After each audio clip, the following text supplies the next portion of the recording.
ஸ்ரீமதே ராமானுஜாய நமக. 4000 திவ்ய பிரபந்தம். முதல் 1000. 5ஆம் பத்து. வாக்கு தூய்மை. நைச்சியான சந்தானம். பெரியாழ்வார் பாசுரங்கள் 433, 434. 433ஆம் பாசுரம். வாக்கு தூய்மை இலாமையினாலே மாதவா உன்னை வாய்க்கொள்ள மாட்டேன். நாக்கு நின்னையல்லால் அறியாது நான் தஞ்சுவனின் வசமன்று. மூர்க்கு பேசுகின்றான் இவனென்று முனிவா ஏறுமென் நாவினுக் காற்றேன். காக்கை வாயிலும் கட்டுரை கொள்வர் காரணா கருளக் கொடியானே. திருமகள் கேள்வனே, என் வாக்கு தூய்மை இல்லை. அதனால் அடியேன் உன்னை போற்றும் ஆற்றல் இல்லாதவனாக இருக்கிறேன். ஆனாலும் என் நாவோ உன் திருநாமம் அல்லாது வேறொன்றினை அறியாததால் வேறெதனையும் சொல்லாது. அடியேன் அந்த நாவுக்கு அஞ்சுகின்றேன். அந்த நாவை அடக்கலாம் என்றால் அஃது என் வசமன்று. இவன் மூர்க்கத்தனமாக பேசுகிறானே என்று எண்ணி நீ என் மீது கோபப்பட்டாலும் என் நாவுக்கு ஆற்றேன்.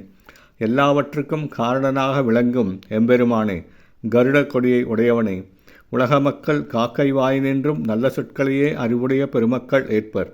ஆகையால் நான் கூறும் என் பேச்சுகளிலும் நல்லதையே நீ ஏற்றுக்கொண்டு அருள வேண்டும். 434ஆம் பாடல். சழக்கு நாக்கொடு புன்கவி சொன்னேன் சங்கு சக்கரமேந்துகை யானே. பிழைப்பராகிலும் தம்மடியார் சொல் பொறுப்பதும் பெரியோட் கடனன்றே.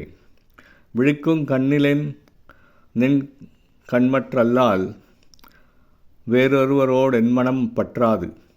உழைக்கோர் புள்ளி மிகையென்று கண்டாய் ஊழி ஏழுலகுண்டமிழ்தானே. சங்கு சக்கரமேந்தும் திருக்கரங்களை உடையவனே, குற்றமுடைய என் நாவினாலே இழிவான கவிதைகளை கூறினேன்.